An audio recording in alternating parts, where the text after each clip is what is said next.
Welcome to another In Wheel Time podcast, a 30-minute mini version of the In Wheel Time car show that airs live every Saturday morning, 8 to 11 a.m. Central.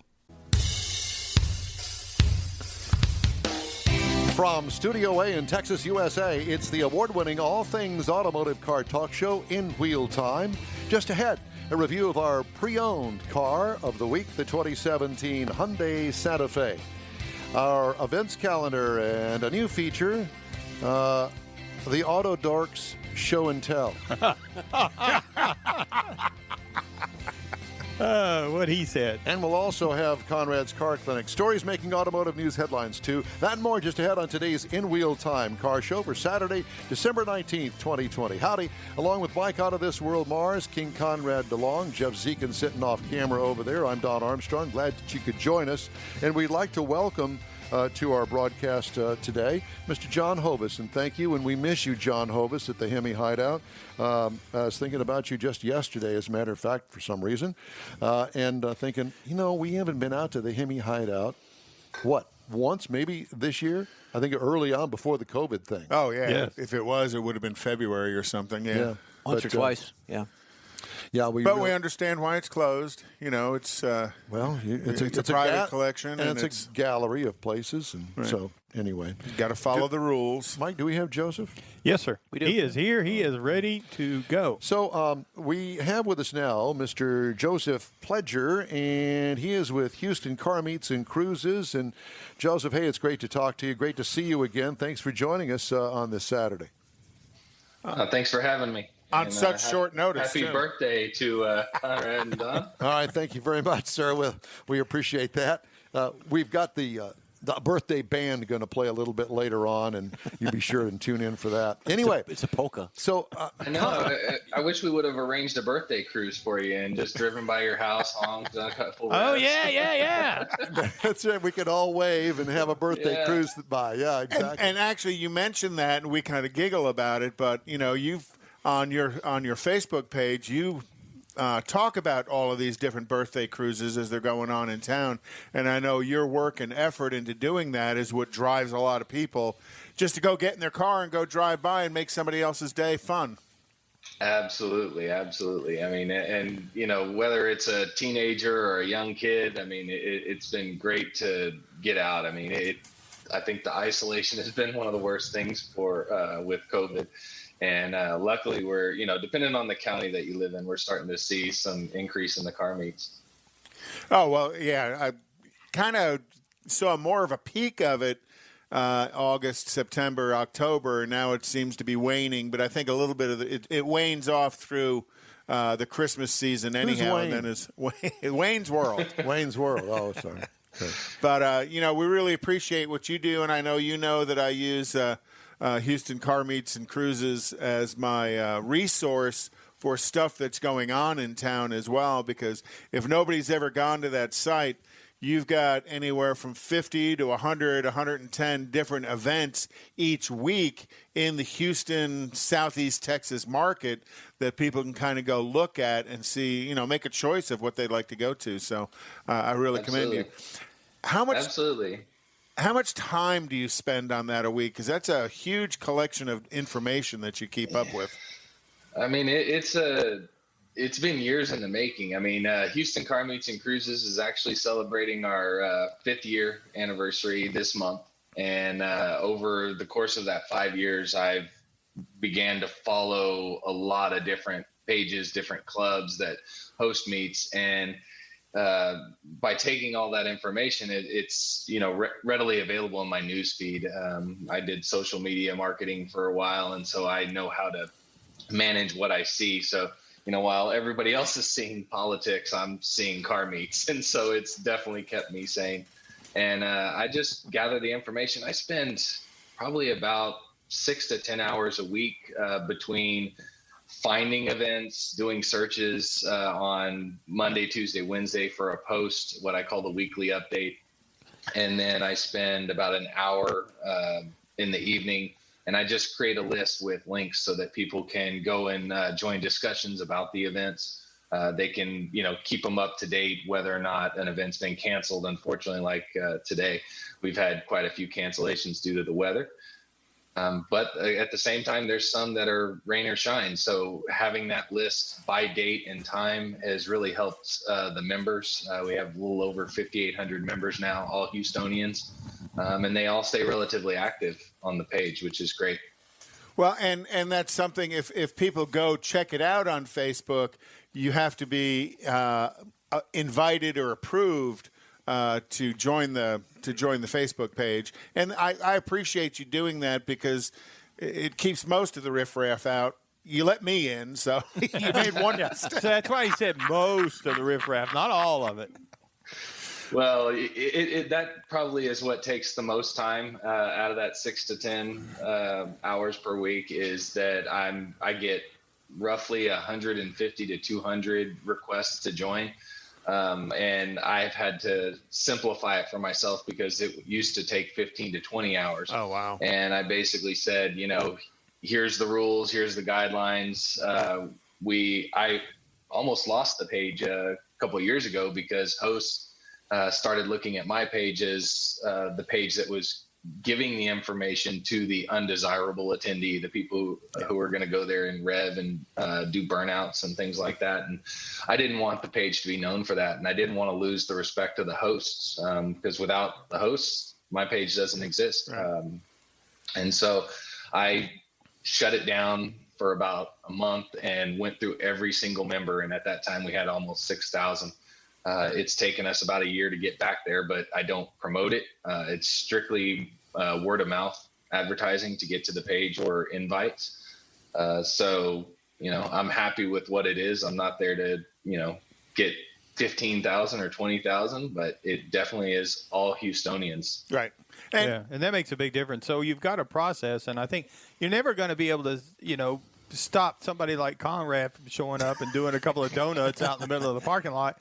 But, you're at least trying to screen that, and I think everybody really appreciates that. Absolutely. We have to do what we can. It's not a perfect process. I get messages from probably about 5% of the people who request to join and wind up not getting in. And they're like, why don't I get in? I said, you don't meet this standard, or this is the reason why. You suck. That's basically it. You suck and you can't get in. I try to be as respectful as possible. I give every host you the suck, benefit sir. of the doubt, but ultimately, it turns out that they just don't meet. You're judged by the company you keep, right. And we want to ensure that the Houston car scene has the most positive. Yeah, well, I don't hold Conrad at your proximity to Conrad too much. We try not to set too close. And there is, and that's what I really appreciate, because in how you manage the page, because there are some, what I'll say, less than desirable behaviors that can happen at some of these events that can bring the police in, that can jeopardize the safety of people. And all of the meets, all of the big meets, try and do all they can to minimize that. And it's ultimately driven by the people that show up. And, as those people show up and misbehave, that's what shuts meets down, and on and off over time. Different meets kind of get turned on and turned off because stupid people do stupid things. The thing I've noticed is that I've been to several meets with Don and y'all this past year. The things I see is that the folks that attended police themselves. Try very hard to. They do that, and it's actually respectful in a way that, you do see something that's undesirable. The folks that are attending will control it themselves rather than getting law enforcement or the host involved in it. They'll do away with it on their own. Yeah. That's what I see. Yeah, that's absolutely right. The biggest and best events, they draw the right crowd, and the majority of those people attending are the ones that will help the host because they want to see the show be successful and continue. Right. I met with hosts about a year ago, met with Troy and Andrew, and I think it was about 10 hosts, and we met out in Katy, and we just talked. What is it that you're doing that's worked for you? What is it that I can do to help y'all? And that's where we came up with the idea, I'll focus on how I can restrict membership and keep it to just the people that we believe are going to do the best. But I've seen it. There is no logic to who is going to be the potential person to Misbehave. mess up a meet and who's not. I've seen people in their 80s and 90s that want to rev an engine, they leave a parking lot and they hit a curb. I've seen it as teenagers driving their parents' cars. There's no rhyme or reason. There's no age or ethnicity. It's all over. It's people that just don't have the experience, unfortunately, and they just show out. It's having people on the curb with their cell phone cameras and they want to be the next YouTube star. So and egging people on to do stupid stuff, and that's where it takes the attendees to try and shut that down. But boy, I'll tell you, some of those big meets, it's real hard to do. Even the biggest and best meets, you don't see people on the curb, right, with their cameras. They're doing it while they're in the parking spots. So. Right, they're walking around and enjoying the vehicles and stuff, But really and truly, because that kind of activity you're talking about is pretty much what killed the coffee and cars scene. I mean, there used to be all over the place. Multiple times, because coffee and cars has kind of moved different places throughout the city, because at some point people show up and misbehave and they get shut down because all of these hosts have to depend on the property owner to give them permission to hold the meet there. In a lot of instances, they have to carry liability insurance as well. You know what I think is cool also, the ones that we've been to recently, folks have the little drones, and they're flying around with drones above the cars and taking pictures, video, and snapping. I think that's so pretty cool. You're standing there looking at a car, and you hear a little buzz behind you, and it's a drone. Yeah, I know. And Joseph does this contest to get your club on his banner of his page, and I don't own a drone, so I've never been on the banner of his page. You don't need a drone. I tell you, I look for what is the quintessential meet. I don't allow single pictures on the banner. I don't want to highlight one car, but I change it up every month. Sometimes it's it needs to be a holiday theme.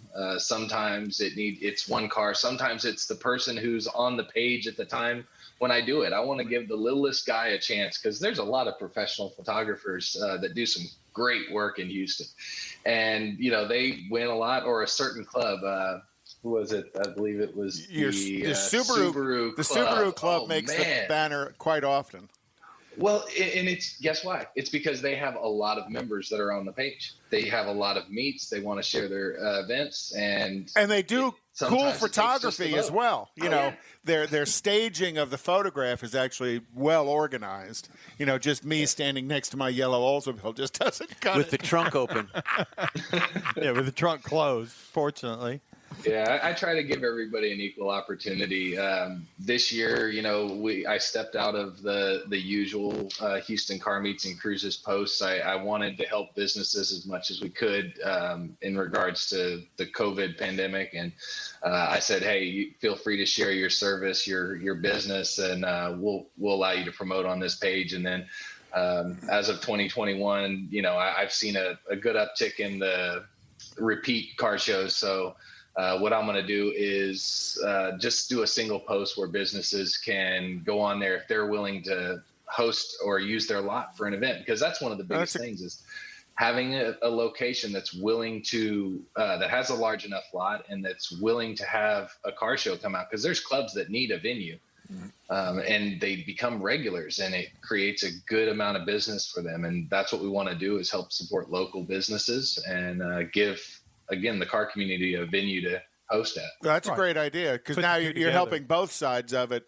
exactly. The facility as well as the car community here in town. We really appreciate that. You do a wonderful job, and it's Houston Car Meets and Cruises on Facebook. So let me ask you, it's the middle of December. What? Hopefully not much of this year is left, but is there anything going on that people can look at for the holidays for the rest of the year?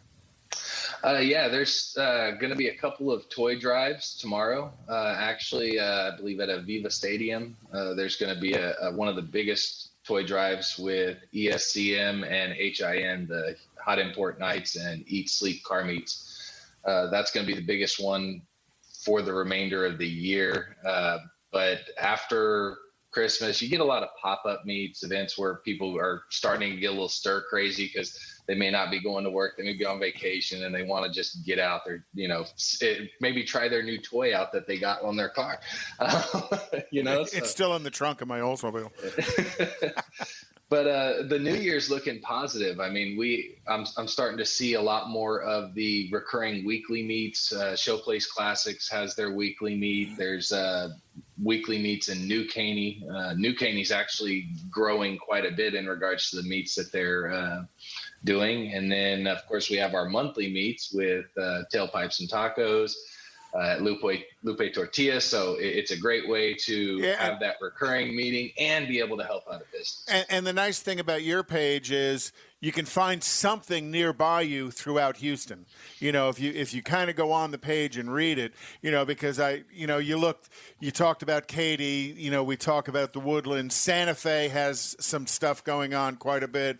Baytown's got some stuff going on. You got quite the a College bit. Station one coming up on the 10th. Lucky's Rod Run. I appreciate you sharing that. I didn't realize that was coming up that close. I know Don's going to take the vet out again. They're still pending permits, and the city is slowly doing permits. Obviously, they're having issues at the city issuing permits because a lot more requests due to COVID. Can you give us not having staff? Can you give us an idea what it takes to get a permit? What are the questions asked? What you have to kind of hoops you got to jump through? It varies by city. I've looked at the permitting for the city of Houston, and it's a 1 to 2 page document. It's not very excessive, but there are certain requirements. That's where the issues come. It's not the paperwork. It's if you have over X number of people, you may be required to have law enforcement personnel.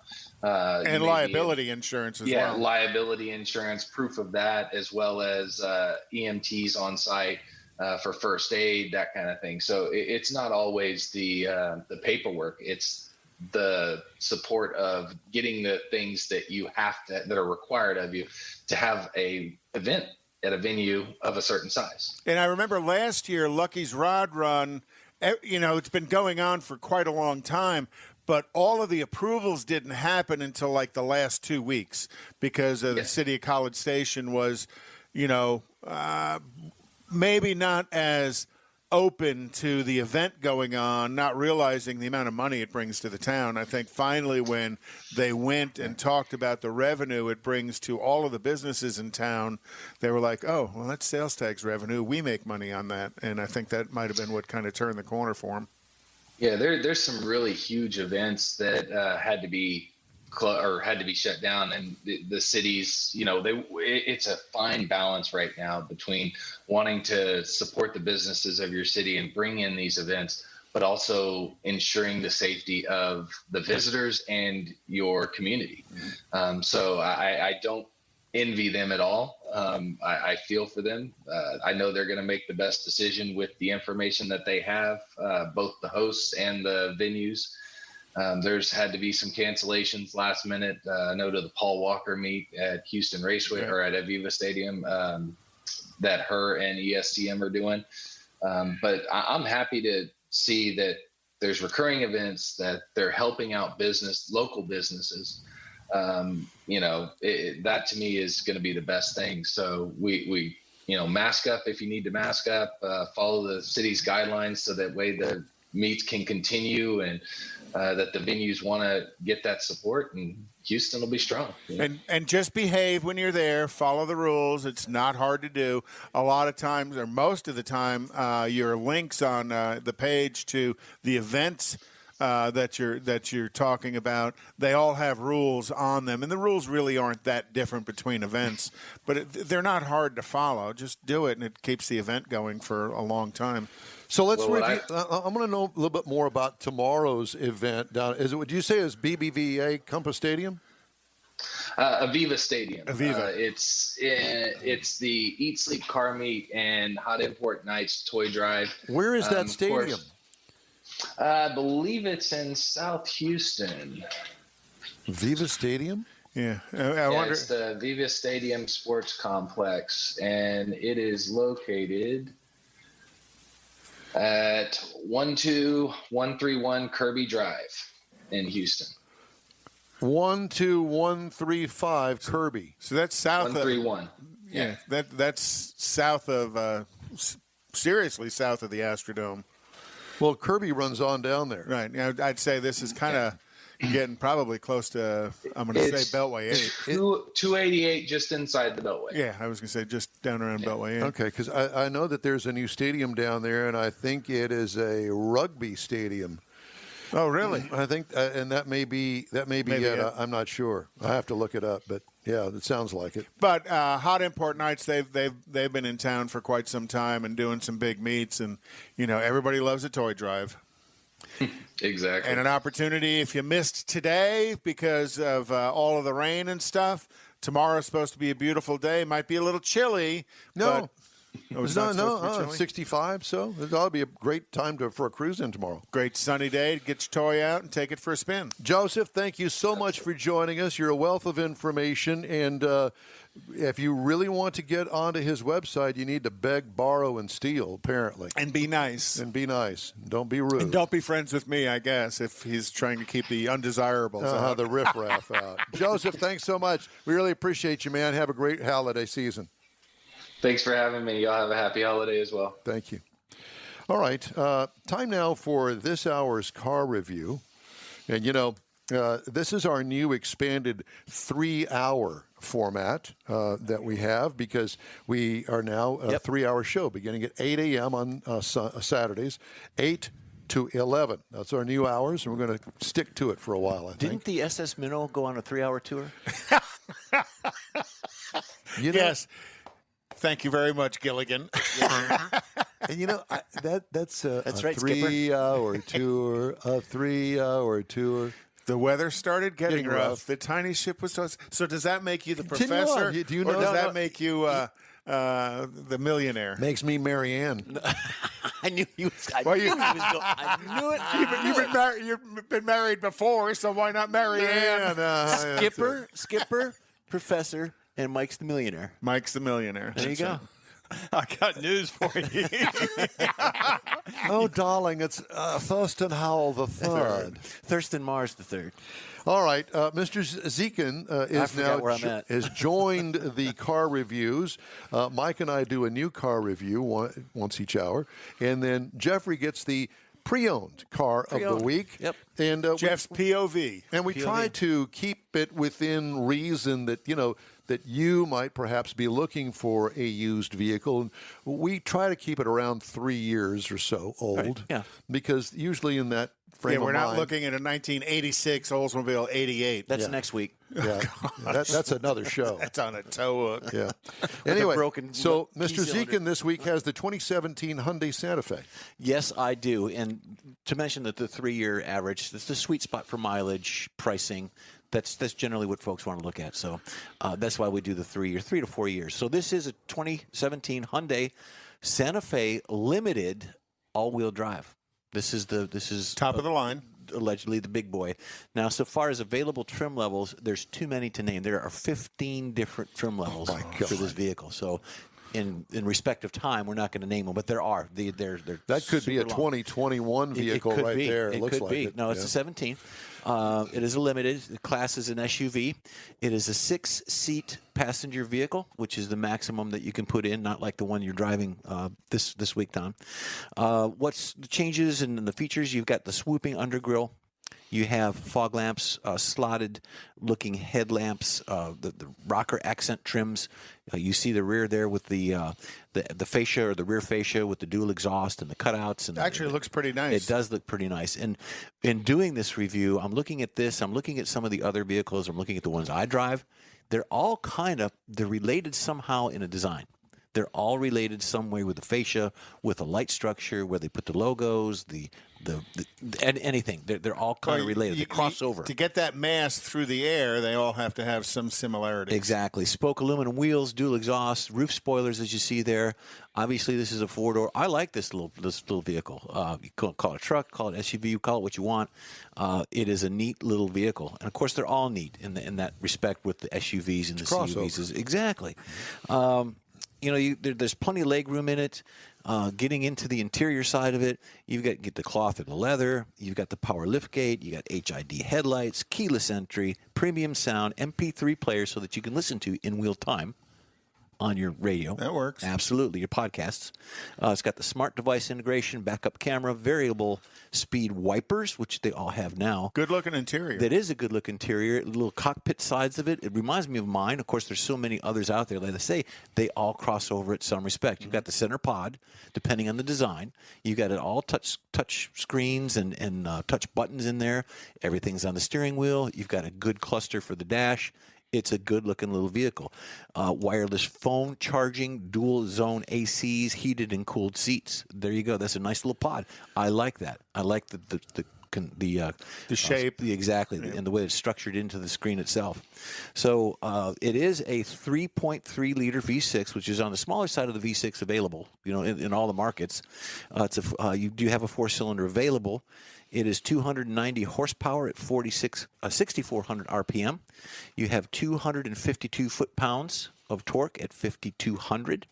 It is a 4,100-pound vehicle, and it's a 6-speed automatic transmission. So it's got a lot of weight to it. Right, it's got a lot of weight, and it can move 18 miles per gallon in the city, 24 miles per gallon on the highway, average about 21 to 22. Hold that shot if you could, Mike.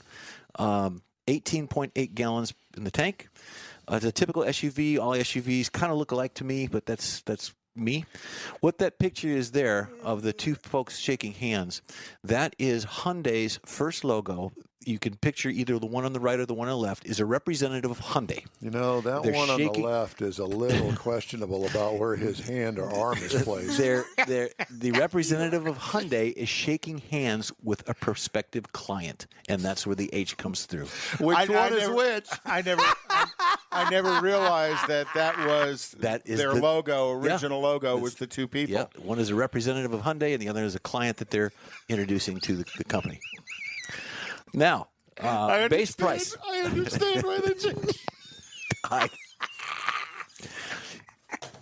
We've lost control. No, you've lost control. I just bring it to the table. You can hit it out. Oh, my God. Okay, and the pricing, base pricing is anywhere from 16 to 32, depending on the mileage. I'm glad that they changed that. Hold that shot, Mike. Yeah, I'm holding. Yeah, just hold it. 16 to 32,000 pricing. Now, the one we just featured here with the representative of Hyundai, $32,550 at 29,000 miles. So, with the Hyundai, with this product, you could go up a little bit on miles, and you're not going to lose on the pricing. Chevy Traverse and Ford Escape, all of those pretty much are the same competitors in this feature. So there you have it. Well, I think you know what? I think you just need to leave that logo up for the rest of the show. I think I'm going to move it on. Now next week we're going to do a pogo stick contest. And see if we get that pogo stick to smoking. There you go. We're going to be smoking pogo. Oh gosh. Well, if nothing else, we have lots of fun doing the show. Yep. We try hard. And don't forget, you don't pay for this either. So you're getting everything you paid for. Free. We're going to have to regather our thoughts and continue on right after a quick break, so invite you to stay with us. Minute and a half, nothing to you. Is your business or company looking to stand out in a crowded advertising market? Looking to reach the real auto enthusiast? Well, you found it. You're listening or watching In Wheel Time, and so are your fellow enthusiasts. The In Wheel Time Car Show now reaches 500,000, and we can put together a marketing plan that will engage them in your product, business, or service. To get the tires rolling, just shoot us an email to our marketing director, Jeff Dziekan. His address is jeff@inwheeltime.com. Tailpipes and Tacos is Houston's premier cruise-in, and you're invited to join in. Whether you're a cruiser or spectator, Tailpipes and Tacos is the place to enjoy made-to-order breakfast tacos, fresh coffee, and mingle with Houston's fun car people.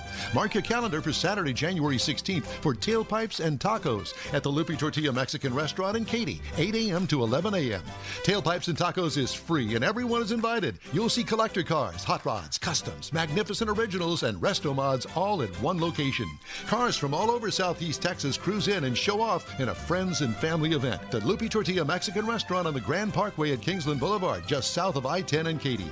Drag racer, car enthusiast, and Lupi founder Stan Holt brings you Houston's hottest cruise in, tailpipes and tacos. Saturday, January 16th, 8 to 11 a.m. at Lupi's in Katy.